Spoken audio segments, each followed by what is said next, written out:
Having a Google Business Profile as a wholesaler is probably the cheapest and best and most efficient way if you have $0 to start out and get an inbound motivated sellers, or even more than one consistently each and every week if you do it correctly. Now in this video, I'm just going to show you exactly what you need to know when it comes to setting up a profile, and the biggest hack that I have for you, just the things that you need to know when it comes to actually ranking one. Now, if you want me to run your profile for you instead, feel free to hit the link in the description. I'd be happy to chat with you, but let's get to the video. All right, so when starting a Google Business Profile as a wholesaler, the two biggest secrets that you need to understand when it comes to actually getting a profile ranked is going to be very, very important. The first thing is going to be the name of the business as well as the address of the business. There's a lot of parts to actually ranking a profile. Now, there's a lot of tactics, there's a lot of stuff that we do with our clients.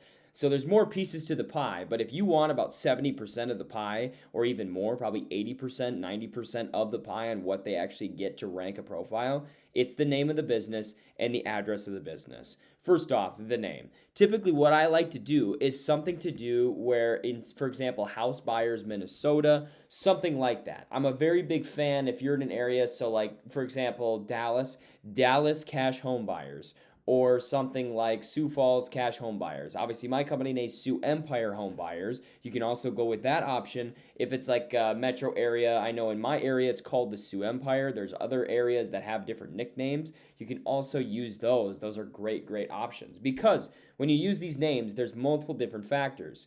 Because when you have this name, no one has to question what exactly you do. You buy houses, right? And no, there's no ifs, ands, or buts. Where I'm not a huge fan of the property solutions, because one, people are like, okay, what does that mean?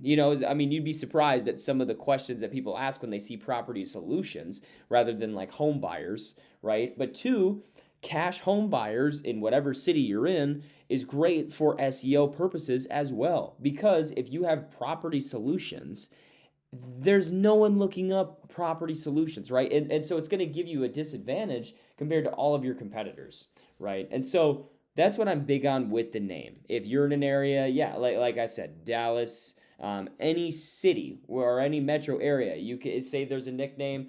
So like for Chicago, there's like Windy City. You could do like Windy City Cash Home Buyers or something like that. I don't know if that's already taken, so don't go and do it if you're in Chicago, but you get my point. You want to make sure that you have a name where nobody really has to question what you do, but also it serves an SEO benefit. So this is going to be the biggest thing. I would try to make sure that you have something to do with cash home buying in your title. You're going to get a lot more business that way, just telling you.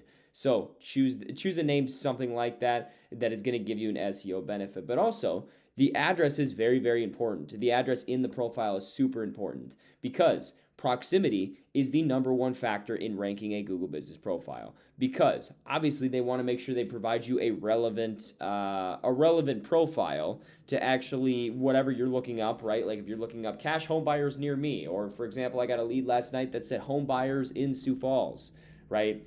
They're going to look up keywords like this. They want to find something relevant, but not only do they want to find something relevant, they want to find something close, nearby, right? And when you have an address in there, specifically an address that is closest to where the person's actually searching up this term, you're going to have a leg up against all of your competitors. This is why you see a lot of people who have addresses closer to downtown.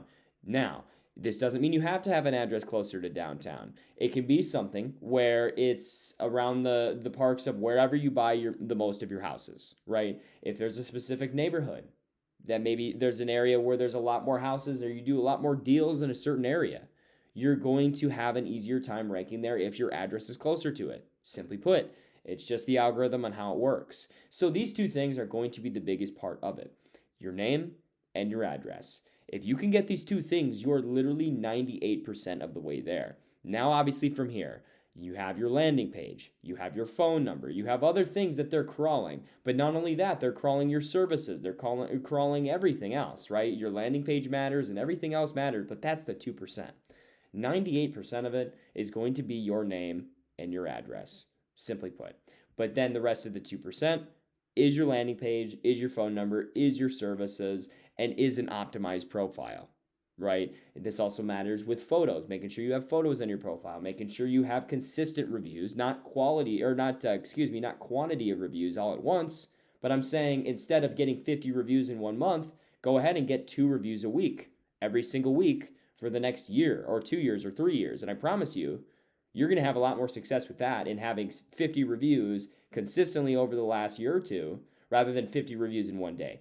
So keep this in mind. This is the secret that you need to understand about as a wholesaler with Google Business Profiles. Have the correct name and set up an address that's closest to all the deals that you're doing. The rest of it, make sure you have a website in there that, because Google is a huge factor in crawling the website, to make sure it's relevant to your profile. That's another big thing. Make sure the phone number is also the same, and make sure the profile in general is the same as your website as well. So if you guys want a complete setup guide on how to actually set up your profile completely start to finish, go ahead and click the video in the description. It's a 25-minute video of me going through start to finish of me creating a profile.